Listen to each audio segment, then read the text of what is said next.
Sanibonani babukeli, igama lami nguPhakamisani Sibongo ngwakamkhize. Ngihlala khona la eMaritzburg ngokusendaweni kahle kahle kaMpumuza. So ngithe angivakashele la ekhaya ngizoshare nami isitori sami ngento eyenzekile empilweni yami ngoba bengithi nami ngiyathandwa kanti cha kukhona obekwenzakala ngemumva mina bengingakuqondi. So ngizocela nje ukunithi ifahla ngestori sami. Kahle kahle mina bengumuntu ohluphekayo ekhaya. Bengihlupheka ekhaya besihlupheka kahle kahle. Singenayo imali. Kodwa-ke besizama ukuthi silala dlile obaba bebezama benomama. So ngokuthi ngiyafunda-ke bengise-high school, eLaduma High School.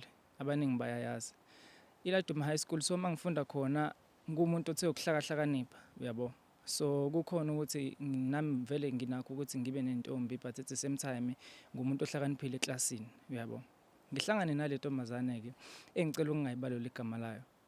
Ngihlangane nayo le ntombazane ngokuthi nje ijwayele ukuthi ngiyisize ngomsebenzi wesikole, sigcine nami sibone ukuthi okay fine asithandane nalo muntu. Nami vele umuntu omuhle, ngicine nami ngumuntu othandana naye. So masithandana ngithe ku grade 10 saqala-ke sabona ukuthi okay fine into yethu ngathi iyahamba kanti uzovela amithe. Umitha nje kubo bona ba-right empilweni, uyabo. Nami into eyenza ukuthi ngibambelele kuyena ingoba nge-break ubebuya ngiphe izinto ey'ncane, mhlawumbe uthi uyongithengela ama-chips nani nani, amagwinya, zonke lezo zinto. So nami ngabona ukuthi hayi lo muntu shuthi kahle kahle fanele ngibambelele kuyena. So uthe mesemithi-ke ka-grade 12 cause sithe masithandana waze kwafika ka-grade 12. Ka-grade 12 awamitha.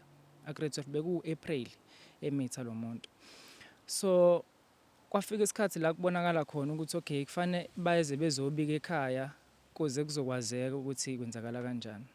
Nebala-ke nami ngoba ngase ngiwumuntu omthandayo, ngiqale ngibatshele abazali ukuthi engathi kunomuntu esengonile kubo kanti vele nabo bazofika kungekudala, mhlawumbe ngaphela 2 or 3 days bafika.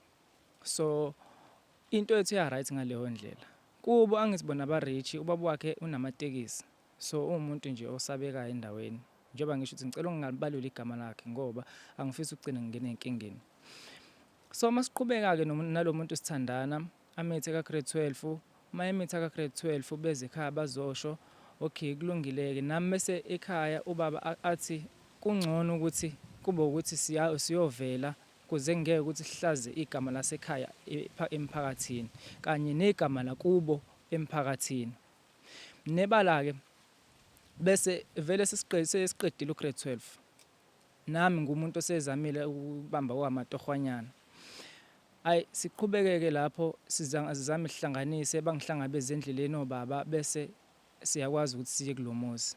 Masifika kulomuzi basamukele kahle, yonke into ibe right. Siqhubeke sithandane. Masithandana siqhubeke nje sithandane kahle, yonke into ibe right. Kubo bayangazi, uyafika ekhaya bayamazi, yonke into nje i-right. Sithandana ngendlela yokuthi ikusasa siyalibona sobabili nemindeni yethu futhi iyalibona ikusasa. Ongangokube ubaba wakhe waze wangitshela amazwi namanje asankenteze endlebeni zami ukuthi njengoba-ke usumithi isingane yami, ngicela ukuthi ungalingi uyishiye noma ungezi ukuzokwenza into ezoba wrong emndenini. Ngayihlonipha-ke leyo nto leyo ngokuthi nami ngiyamthanda lo muntu. Siqhubeke sithandane. Sithe mazithi 2015 aphinda amithe futhi.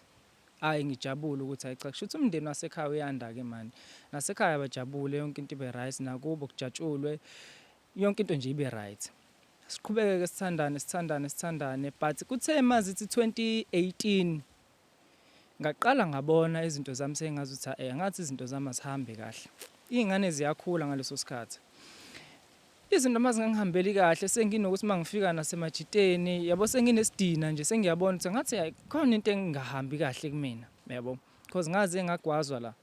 Nami ngingazi ukuthi ngigwazelwane but ngokuthi nje ngangithi ngiyabalamula abantu ngagcina nami ngumuntu ogwazekayo. Leyo izinto kanjalo-ke ngahamba nami ngathi ngicela ukozibheka mhlambe kubantu abafana nezangoma kanjena. Mangifika esangomeni siyangitshela isangoma sithi wena kunento ongayazi ongayiboni futhi ezohamba hambe ikwenza ukuthi wena ugcine ushona ngendlela ekwenzeka ngayo abakini madiniwe. Mase ngiyambuza mina isangoma ukuthi yini leyo ukuze nami ngizokwazi phela ukusizakala. Hhayi, isangoma singitshele sithi kunezinto engeke ngikwazi ukukutshela zona, kodwa abadala bathi wena unayo inzalo. Bese iyangixaka leyo nto ukuthi hawu kanjani ukuthi anginayo inzalo nginey'ngane eziwu-2 ngoba senginaney'ngane eziwu-2. Okay, bese ngiyacabanga ukuthi okay fine kulungile. Le nto ngiyenza ngedwa, akekho yena uma wengane, abekho abasekhaya, ngihamba nje ngedwa, ngizenzela izinto ngedwa. Mase ngithi okay, into ezongisiza ukuthi ngihambe ngiye esibhedlela.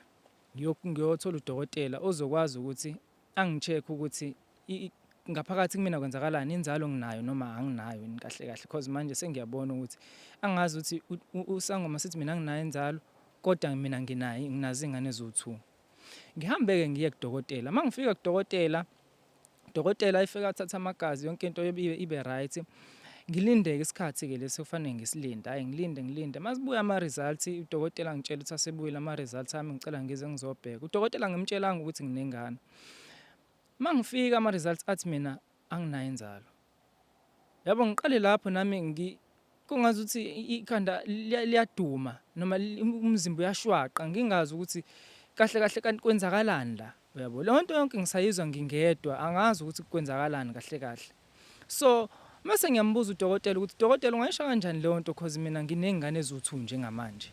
Athi yena akazi kodwa into elethwa umshini le njengamanje. So iqale lapho-ke impilo yami ishintshe ukuthi kanti kwenzakalani. Mase ngifuna ukuthola kahle ukuthi lezi y'ngane kanti ezami noma akuzona yini ezami. Mase ngithi ngiyazibukisisa nje kahle hle sengiyibhekisisa nami, sengibuka ukuthi ngabe ikhona yini inswebi yami ngoba phela bengiyibuka ngiyithanda lezi ngane nami ngisemathandweni. Mase ngiyibuka nje kahle lezi ngane sengiyihlalela phansi nanokwenza kwazi iy'ngane, ngiyabona ukuthi mina kunezinto zona ezizenzayo mina engingakaze ngazenza noma mhlawumbe engingazikhumbuli ngizenza ngisayiy'ngane.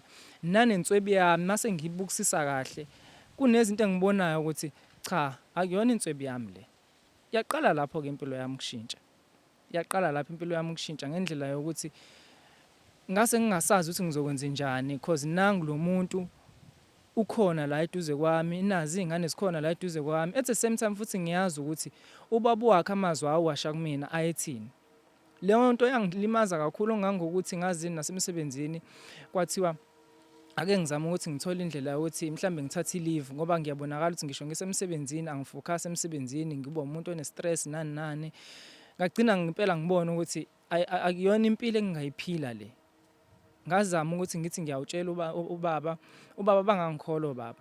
And then ekugcineni ngazama ngathi ngiyakuyena kwintombazane ngiyamtshela iqiniso ukuthi mina sengihambe endaweni nokuthi ngathola ukuthi nokuthi ngisacela ungitshela iqiniso ukuthi kwenzakalani kahle kahle. So mayengitshela iqiniso iyangitshela ukuthi no kahle kahle ingane akuzona ezakho. Kodwa iy'ngane zomuntu ayethandana naye eceleni but abasathandani. So mina ngangithatha leyo nto njengokuthi angeke ngisakwazi ukuhlala kuleyo relationship because sasesivelile ekhaya but ngathi ngcono ngizodela yona imali. And nomsebenzi ngawuyeka ngahamba kwasekhaya ngoba ngangibona ukuthi ekhaya babile bethi angihambe ngiphindele kuyona le ntombazane ngiqhubeke ngihlale naye. Mina ngaze ngithi mangibuka lezi ngane ngibona ukuthi engathi ngingavele ngiyibulale noma ngihambe nje ngingahlali nje eduze kwazo ngoba ngase ngingekho right, mhlawumbe ngaze ngigcine ngenze something e-wrong kuzona. So ngagcina ngidecide ukuhamba ekhaya, kuyimanje ekhaya bangazi futhi ngiyazi ukuthi ubaba ungidinelwe noma ungidinelwe, lokho anginankinga nakho. Ngadecide nje ukuthi ngihambe ngizoyifunela isikole, ngiqalele phansi impilo. Kuyimanje ngila eScottsville, abangazi kodwa ukuthi ngila eScottsville. Ngiyazifundela, ngifuna ukuthi mhlambe ngiyobuya ngelinye ilanga ekhaya sengi-right, senginemali le engiyifisayo, bese ngiyabatshela ukuthi into engakufanele eyenzeka kumina ngangeke ngikwazi ukuyimela. Futhi nani bazali ngangeke ngikwazi ukuthi mhlawumbe nginiphendule noma size sixabane ngaleyo ndlela nani. That is why ngavele ngadecide ukuduka ngahamba. So inkinga eyenzakalayo njengamanje kuyangiphoqa ukuthi kufanele ngiphindele ekhaya cause kunezinto ekufanele ngizenze ezingishayayo zizulu. Angazi ukuthi ngizokwenza njani.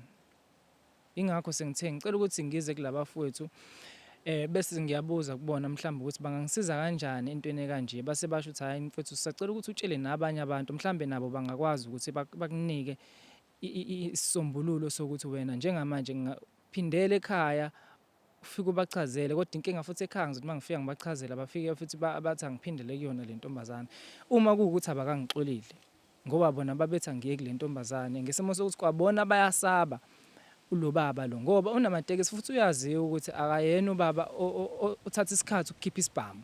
Uyaziwa nje ukuthi uyabulala kahle kahle, uyaziwa ukuthi namaphoyisa futhi nawo abantu abangasondasondeli, ngoba khona abantu asesaziyo ukuthi babulawo yena, kodwa akekho othi ufuna ukuba ubufakazi balokho ukuthi ayofakaza kutheni ulo baba wabulala umuntu. So babukeli, bengifisa kakhulu ukuthi mhlambe makukhona onaso isisombululo bengicela angidlulisele umyalezo, mina khona ngizozwa ukuze ngizokwazi ukuthi ngenze njani from now.